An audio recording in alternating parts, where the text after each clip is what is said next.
I am today announcing my intention to run for the presidency of the Philippines in the upcoming May 2022 elections. Former Senator Bongbong Marcos declares his 2022 presidential bid. I will bring that form of unifying leadership back to our country. Offering to bring back a unifying leadership to the country. Ito yung ginawa ni Marcos sa Pilipinas. At yung Kaeli, hindi yung speculation. Nasa records na yun ng history. May mga court decisions na despite na grabe yung fake news. Vice President Leni Robredo vows to stop the return of the Marcoses to Malacañang. Pag ako yung unity candidate, handang-handa. And Robredo set to announce an important decision on Thursday.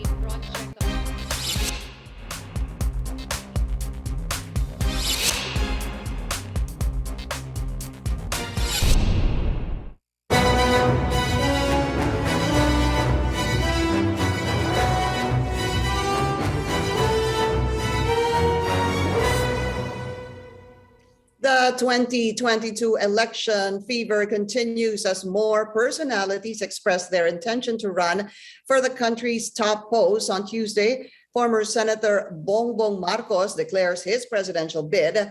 Our correspondent Melissa Lopez is monitoring the situation at the Sofitel Harbor Gardens tent in Pasay City.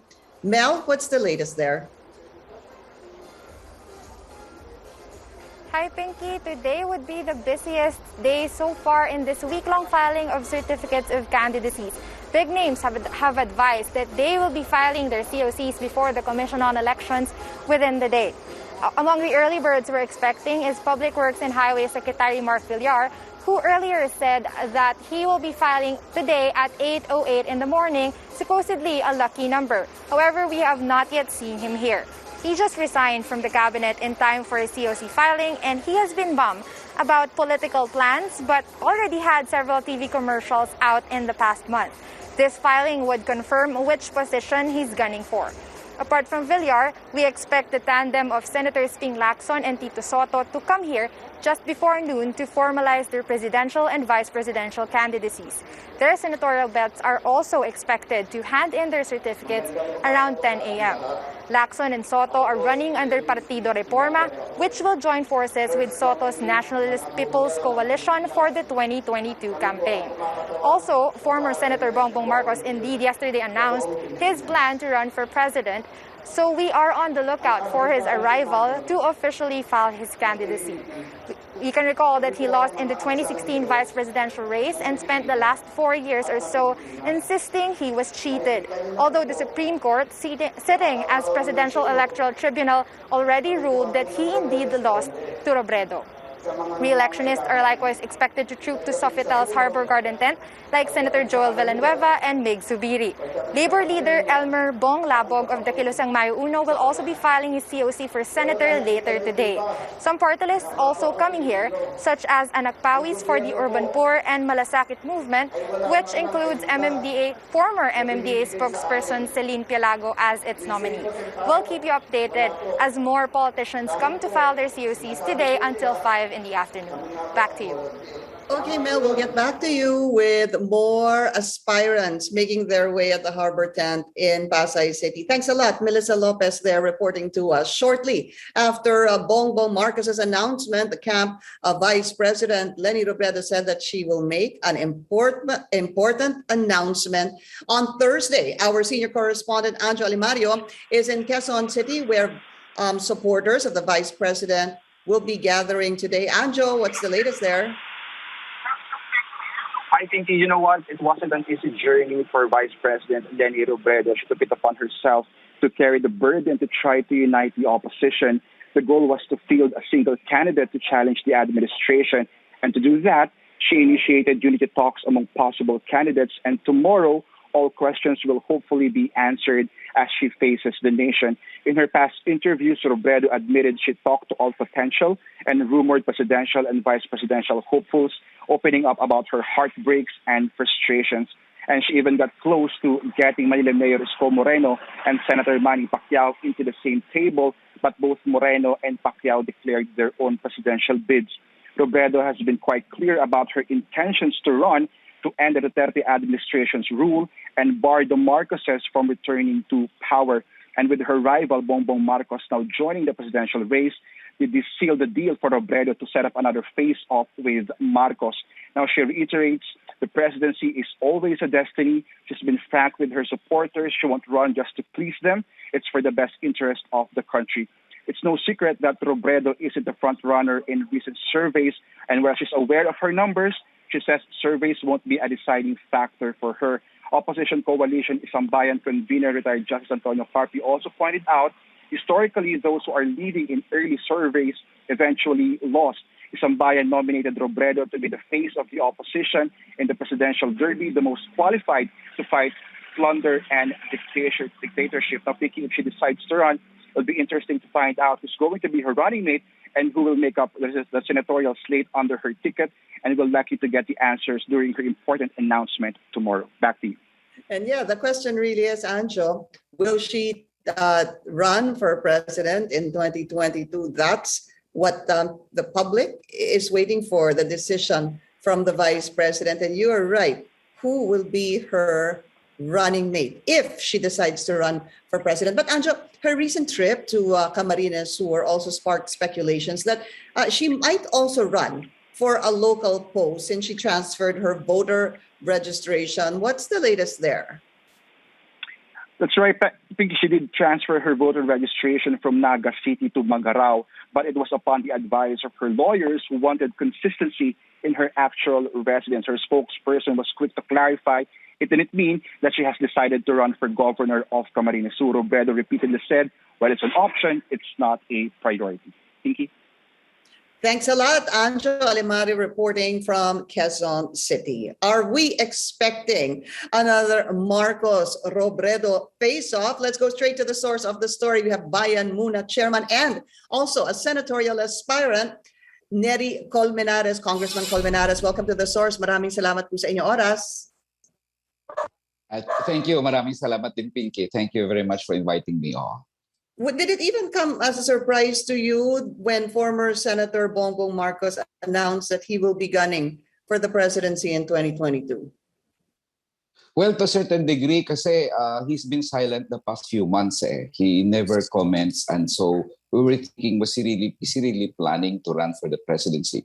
Siguro tinatansya niya kung ano ang chances niya, no? So, and we've heard, of course, talks and talks. So, yeah, while we were a little bit surprised, of course, to announce it, hindi naman siya unexpected talaga because we know that the Marcoses have long wanted to return to Malacañang, and they probably felt this is the opportune moment for them na makabalik sa Malacañang and for them rearrange history once more so that they will be on the favorable side of history and the Filipino people. You know, right after the announcement of former Senator Bongbong Marcos, there were a few trending topics on Twitter that I saw. Yung isa po, yung BBM is my president. Meron pong never again. Halos naglalaban po yung dalawa. Meron din pong nag-trend na Marcos magnanakaw. Yung pong tatlo, yung lumalabas. Ano po? Congressman Neri, siguro just going back to the political life, no? Of the senator. Siyempre, he ran as vice president. He lost that. There was an electoral protest that eventually the PET already junked. But if you look at the numbers, he's number 2 in the latest Pulse Asia survey. What does this reflect? Well, the survey showed that he has a very good fighting chance in a sense because of his numbers. That's what makes him dangerous also because he has the chance to win in Malacañang. Secondly, a president who considers martial law a good policy and the attendant human rights violations, the corruption, and the extreme poverty, worse inflation, worse unemployment policy is a very dangerous president. I mean, if the president believes that martial law was a golden age Bongbong Marcos would be a very dangerous president because he can condemn the people again to human rights violations, to corruption, to cronyism, and to a debt-ridden economy. So not only are his numbers, well, if you look at the surveys, good in the sense that he's vying for 2-3 positions, but also the fact that his policy, his line of thinking, and his track record, of course, as a Marcos, part of the Marcos hierarchy at the time, certainly makes him a very dangerous opponent, which should give the opposition the need to further unify in order to ensure that no Marcos or Duterte will ever stay in Malacañang in 2022.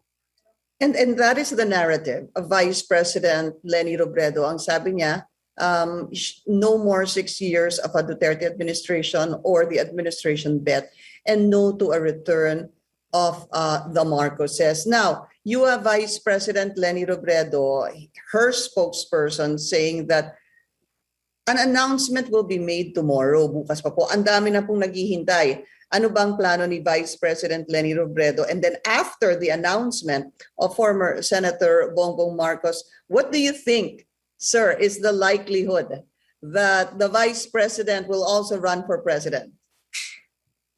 Well, I've always said that let us not preempt Vice President Leni Robredo. We should wait and give her time, because after all, it's her life, it's her family who is also at stake in this battle.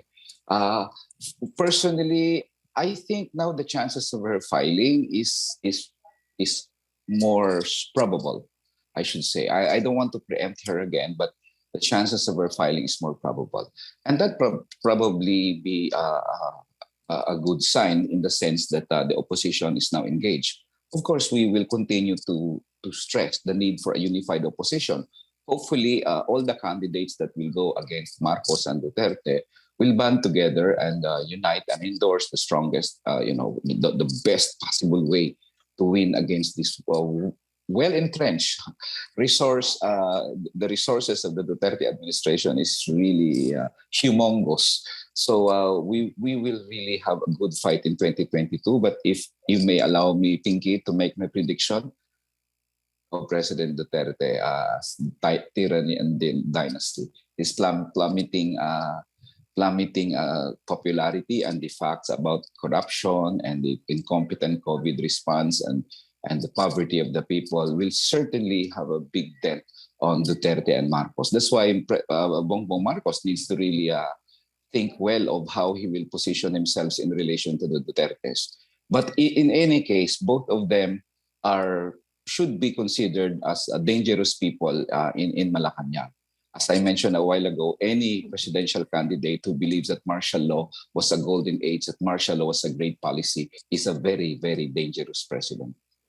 But does the public, of course, there's a sector certainly that does not want a Bongbong Marcos to be president, but there's a sector also that wants him to be president, that will support him, that will make sure that he wins this time around.